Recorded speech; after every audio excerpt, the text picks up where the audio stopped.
¿Qué religión tenía el profeta Muhammad? El Islam. Siempre era el Islam. Antes, él siempre era profeta. Siempre. Cuando nació era profeta. Jesús también cuando nació era profeta. Enseguida en la cuna, cuando Santísima Virgen María dice, hablen con él, dice, Enni Abdullah atani al-kitab wa ja'alani nabiyya wa ja'alani mubarakan aynama kunt. Jesús dice, en el nacimiento, dice, Dios me puso profeta. Dios me dio libro sagrado. Está en la cuna, es un bebé en la cuna, es profeta. El profeta del Islam, que es superior a todos los profetas de Dios, también en la cuna era profeta. Es normal. Pero cuando tuvo 40 años, tuvo la misión de empezar la difusión del Islam.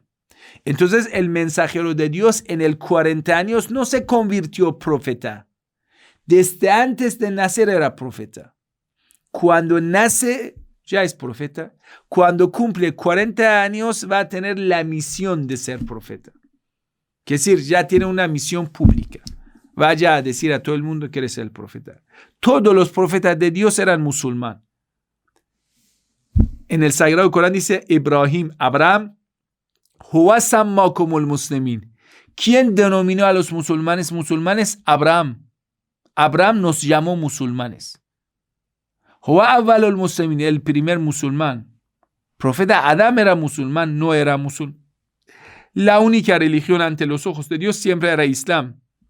Por supuesto, algunos detalles de la jurisprudencia se cambiaron en tiempo de cada profeta. Pero las creencias 100% eran lo mismo, creencias de todos los profetas. La ética, las normas, jurisprudencia, excepto algunos detalles que eran para educar al pueblo, eran diferentes. En algún pueblo tenían otras cosas prohibidas, en algún otro pueblo tenían otras cosas permisibles. No, la jurisprudencia era diferente para cada nación. No era diferente, querido hermano Fernando. Coincidía, podemos decir, en 95%. Pero a veces algunos castigos, por ejemplo, a los hijos de Israel, algunas normas eran castigos. Por eso en el Sagrado Corán, cuando Jesús llega, dice, Jesús dice, a los hijos de Israel dice, he venido para darles permiso de algunas cosas que para ustedes era prohibido. Entonces los sabios dicen, estas cosas que eran prohibidas era como castigo. Por ejemplo, los judíos tenían prohibido comer grasa de animal, grasa, hígado, no sé, camello, montonazo de animales era prohibido. Como castigo era prohibido. No era como una norma de perfección. En el Islam no tenemos norma de castigo. Es decir, normas que sea la norma, origen de esa norma era como para castigarnos. No. Todas las normas del Islam son para perfeccionarnos. En los pueblos anteriores sí, hubo algunas normas que eran castigos al pueblo. Ese pueblo merecía un castigo y Dios puso una norma como la ley, como castigar para ellos. No toda la ley, por ejemplo, esto del matrimonio, algunas otras normas, no era castigo. Pero así hubo algunas normas en el pueblo judío como para castigar a ellos. Cuando llega Jesús, dice, he venido para dar permiso de lo que algunas normas que era castigo. Entonces, estas normas de castigo fueron anuladas en el tiempo de Jesús. Pero el resto de las normas siguen siendo siempre. Por ejemplo, el profeta Abraham tenía circuncisión. El profeta Moisés tenía circuncisión. El profeta Muhammad tiene circuncisión. El matrimonio, por ejemplo, el incesto es prohibido y castigado en el tiempo de Abraham, Moisés, Jesús y en el tiempo del profeta Muhammad sallallahu alaihi wasallam.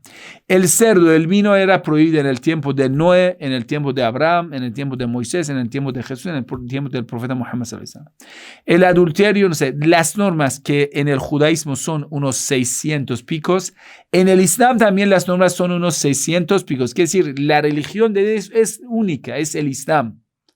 Todos los profetas invitaban hacia el Islam. No tenemos religiones. El Sagrado Corán nunca ha hablado de religiones en plural. Siempre cuando la palabra ad-din tiene artículos, quiere decir, es conocido, ad-din, la religión. Siempre tenemos esa palabra singular, la religión. La única religión es el Islam, siempre ha sido el Islam, siempre será el Islam. Todos los profetas eran musulmanes, pero algunos detalles de jurisprudencia eran diferentes. Incluso el rezo era muy parecido, las alabanzas. Pero, por ejemplo, el Sagrado Corán es un libro especial que llega al profeta Muhammad. Entonces, el profeta Moisés no tenía el Sagrado Corán. Entonces, ¿cómo alaba a Dios? No tiene Surah al-Fatiha, no tiene el Sagrado Corán. Entonces, alababa a Dios de una forma muy parecida al Sagrado Corán, pero ya que no tiene el Corán, no puede recitar el Sagrado Corán. Entonces tiene alabanzas a Dios, tiene una forma de glorificar a Dios, pero no tiene Surah al-Fatiha. Aunque tiene rezo, ese rezo consiste en inclinaciones, incluso en prosternaciones, pero no es igual que el rezo de hoy que nosotros tenemos como musulmanes.